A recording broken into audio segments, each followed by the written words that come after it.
Every day, my day does start between 5 and 5:30. Vanessa gets here, she comes and starts my morning care.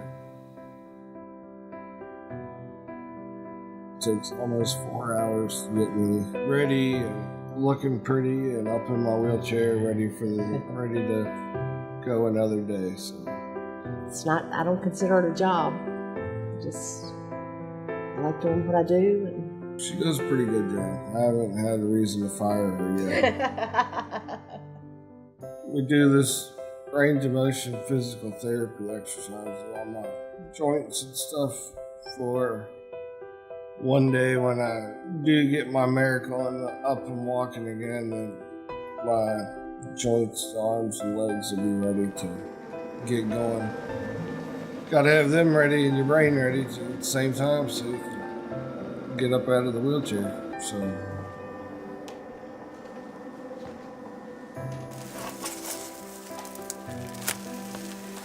Best part about living with my mom is she cooks me breakfast every morning, which may not be a good healthy thing, but it tastes good. I've started using egg whites for one of the eggs though, but not today. You can hardly tell. My dad, when he was young, his nickname was Punky. Every time I was pregnant, I called the baby Bunky to rhyme with Punky. Didn't stick with my two daughters. That wasn't a good nickname, so when Bunky came along, that's his nickname. And nothing says tough like a name like Bunky. You know?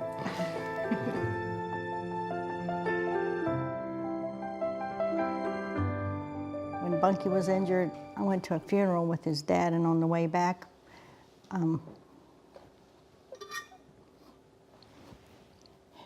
his dad's phone rang, and he pulled over to the side of the road. He said, "This is he." So I grabbed my daughter's hand and said, "Something happened to Bunky." Sorry, Mama. So that's how we found out.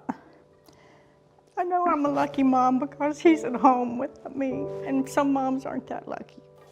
That's breakfast, Mom.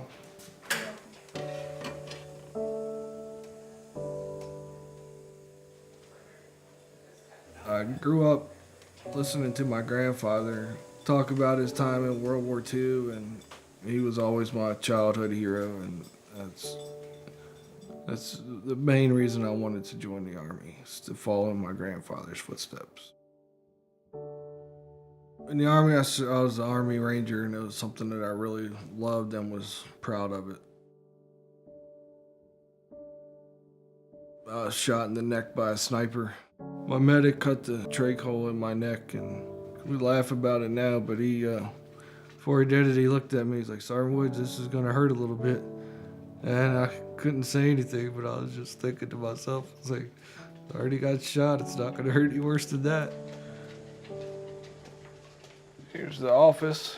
It's where Mom plays solitaire and where I do homework.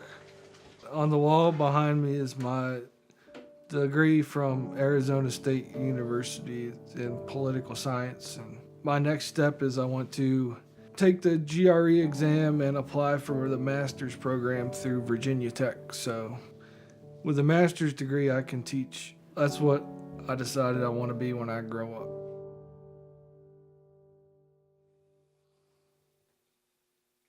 In order to do my work, I have to wear these glasses that have a tracker ball on the top, and whatever I speak into the microphone, it types.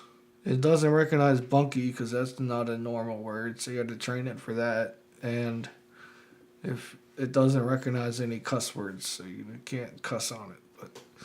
But that's how I do my work.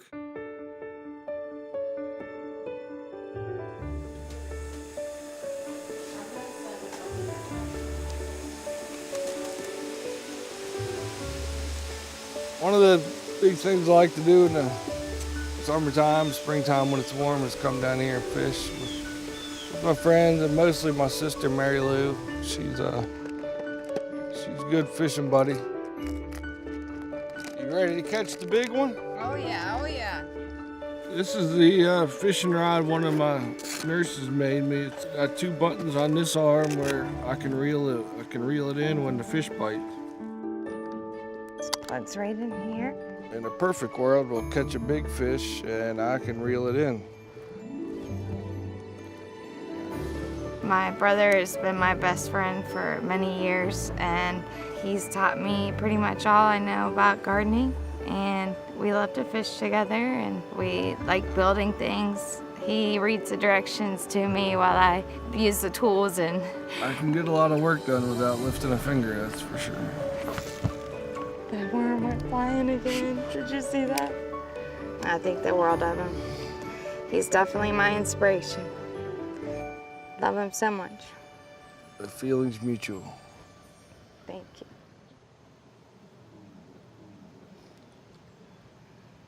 It's the longest we've ever fished without getting a bite.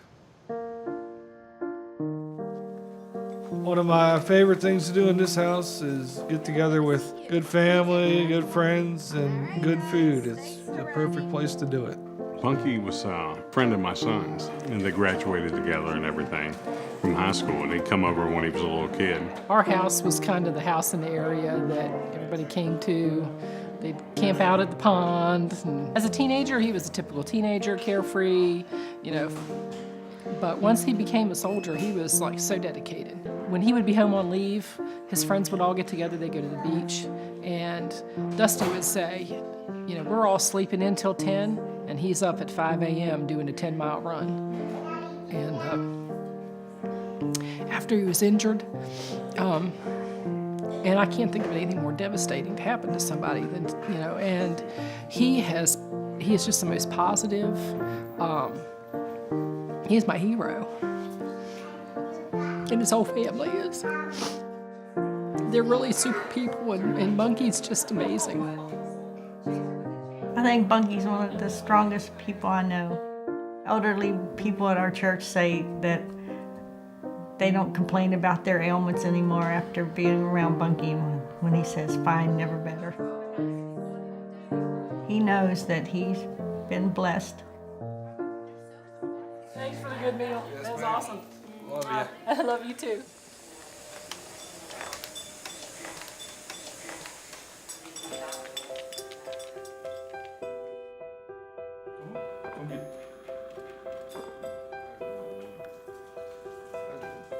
At the end of the day, when everything is finished in the house and Bunky and I are getting ready to relax, I like to work on the cross stitch for his house. And we watch TV. Usually we both fall asleep. He's in his wheelchair asleep and I'm in my lazy boy. So then we'll wake up to finish watching the news and go to bed.